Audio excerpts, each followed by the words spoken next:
तुझ्या लक्ष शिव्या उडे माझी झोप, तुझा शिव टोप डुगा डुगा. हजारो बोल तुला येऊ लाग, जगाला कटाग आवलाई. 10 एका शिव्या नैवेद्याला देते, सावकारी खाते उरलेले.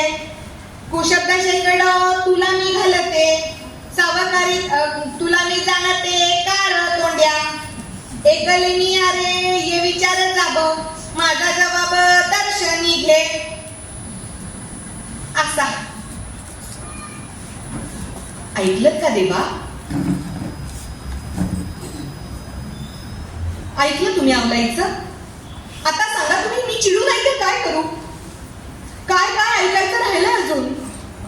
तिचं दुःख खरं खोटं तिच्याकडं, पण त्याचा दोष तुम्हाला पण लागतोय. आणि अशा या बाईसाठी तुम्ही मला राहायला सांगताय? बसता उठता तुमचा उद्धार कशी करतेय, कसं ऐकून घेऊ मी? आणि हिच्या पायात काटा रुतल्यावर निद्रेतून दचकून जागं व्हावं तसं तुम्ही धावत आला तिथे. तुकोबा भला माणूस आहे, मान्य आहे, पण मग त्याच्यासाठी तुम्हाला तो बोलला होता त्याचं काय? आणि त्याच्या वाट्याला तरी हे चटके का? मी तुमच्यावर रुसून दिंडीरपणात निघून गेल्याचा सूड आहे का हा? तसं असेल तर सांगा बरं. रुक्मिणीचे भोग जर रुक्माईला भोगावे लागणार असेल तर असं नको हा श्रीरंगा. हाची नेम आता न फिरे माघारी, बैसले शेजारी गोविंदाचे. घररिगी झाले पटराणी बळे, वरिले सावळे परब्रह्म. बळीयाचा अंग संग झाला आता, नाही भय चिंता तू का म्हणे. हे मला काल काय म्हणाले माहितीये? काय म्हणाले? पोरगी झाली तर म्हणे इंद्राणी नाव ठेवायचं, आणि पोरग झालं तर विठोबा. मग काय झालं? इंद्राणीचं तर मला भे वाटते बाई. आणि विठोबा नाव ठेवलं आणि माझं पूर्व काळचित्र झालं तर नाही बाई. बरं जाऊ दे. तुझी पायाची जखम कधी भरली काय ग? कुणाला माहिती? ते काल एक मला सपान पडलं होतं. बुवा एकटं चालत चालत चालत नदीकडे निघालत. त्यांच्या हातात वह्याचं बॅग होतं, पण सावकारी वह्या नव्हत्या त्या, लई जास्त वह्या होत्या.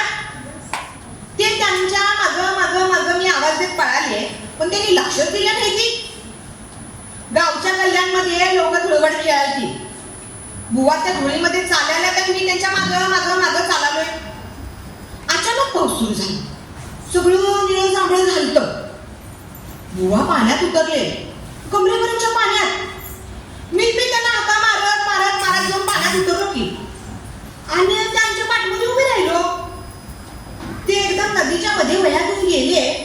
वरतून पाऊस पडालता, तर मी त्यांच्या खांद्याला हात लावलो आणि म्हणालो, अगो. त्यांनी हळूच मागं बघितलं मला, पण त्यांच्या हातात वह्याच नव्हत्या. मी विचारलं त्यांना, अहो घरात निघताना वह्या घेऊन आला का? तर ते फक्त हसले आणि नेहमीप्रमाणे दोन्ही हात वर करून म्हणाले, पांडुरंग पांडुरंग पांडुरंग पांडुरंग. आणि वरतून प्रचंड कागदाचा पाऊस सुरू झाला. थोड्या वेळापूर्वी पडणारा पाऊस आता पानांचा पाऊस झाला. मी त्यातलं एक कागद उचलला, बघा म्हणलं काय आहे. देवाची ते खूण आली ज्याच्या घरा, त्याच्या पडे चिरा मनुष्यपणा. देवाची ते खूण करावे वाटोळे, आपणा वेगळे कोणी नाही. देवाची ते खूण तोची माया जाळ, आणि हे सकळ जग हरी. पहा देवे तेची बळकाविले सळ, तुक्या पे सकळ चिन्हे त्याची. सगळ्या पानांवर त्यांची तिरपी अक्षर होती. नदी भरून वह्यांची पानं झालती. जितकी लांब नजर जावे ना, तिकडे सगळं पानं होती. आजूबाजूची झाडं चालत तुकोबांच्या मागं दिंडीत जाऊन थांबी व्हावी तशी उभी राहिली. तुकोबांनी वाकून नदीतून पाणी हातात घेतल्यावर वंदरीत घेतलं, पण पाणी नव्हतं की, धुळवडीचा रंग होता. मंजुळवाणी हसून ते माझ्या गाली लावणारा हात पुढे घेत्यात तर मी दचकून जागीच झालो. एक विचारू का होते तुला? तुझा नवरा कधी आला तर घरी येतोय, नाहीतर मग डोंगरावर इटुनामात, आणि घरी जरी आला तरी बाहेरच्या देवळाबाहेर कीर्तन करत असतोय. गावातले भट लोक त्याचा इस्कोट करायला टपल्यात.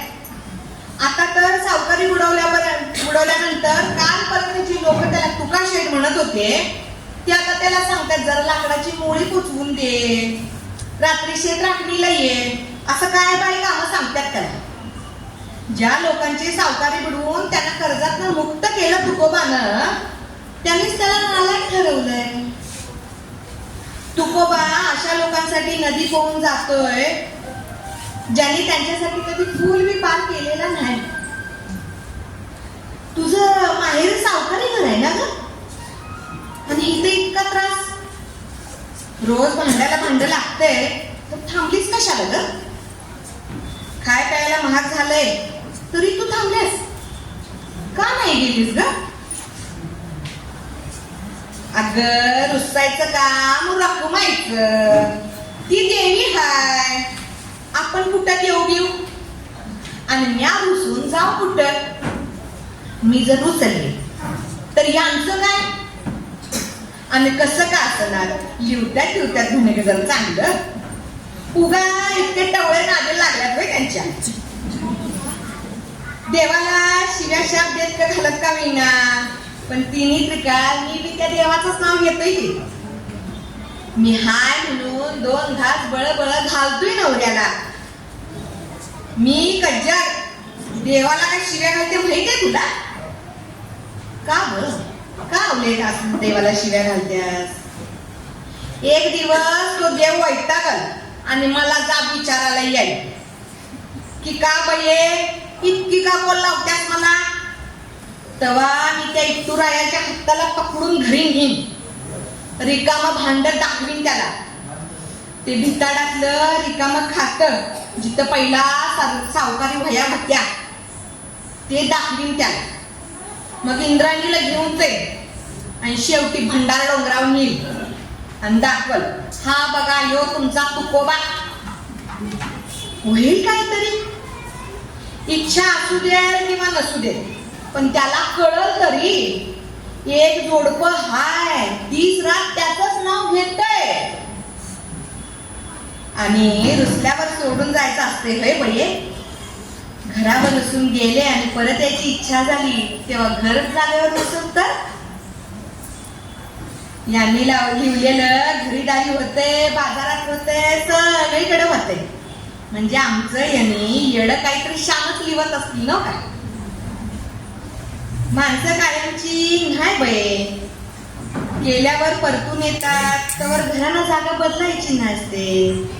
आणि आपल्याला वाटतंय आपलं माणूस कायमचं गेलं, माणूस इकडून जाईल इतका पण आबोला बरा नाही बये.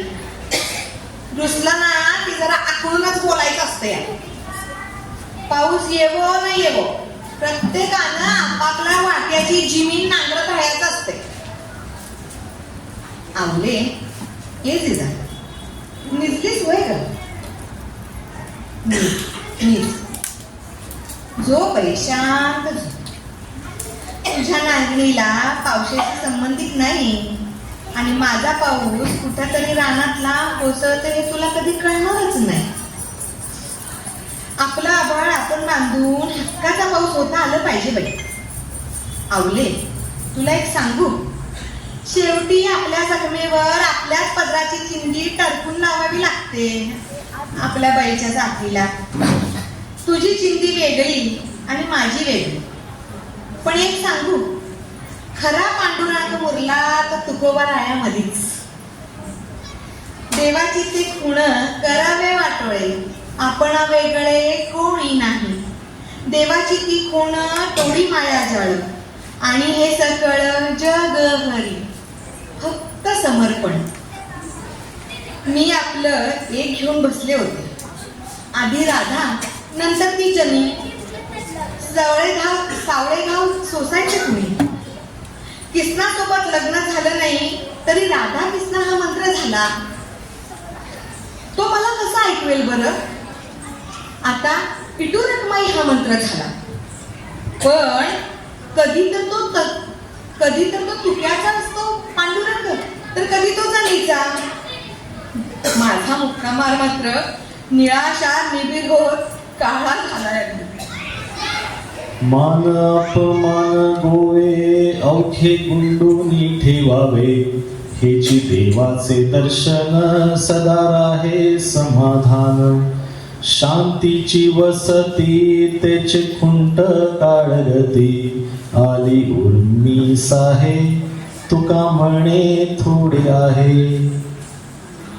एक मात्र नक्की न जिथे पंढरीतली मंदिरं वेगळीच नाही. कितीतरी वेळा जीवाचा पोहरा सोडलाय मी या पांडुरंगाच्या डोहात. कधी राधेचा धीर हाताशी आला, कधी जनीला मांडलेला तो सुळका, कधी तुकारामाच्या वह्या, अगदीच काही नाही तर कधी कधी नुसता चिखल गाळ होता, तोही गोरोबाच्या मालकीचा असावा.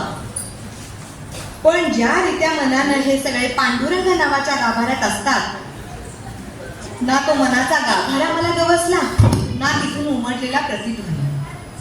तू मात्र गाभाऱ्याबाहेर राहूनही गाभाऱ्याच्या आतला घुमारा झालीस. सदा माझे डोळे जडो तुझे मूर्ती, रखुमाईच्या पती सोयरिया. गोड तुझे रूप गोड तुझे नाम, देई मज प्रेम सर्व काळ.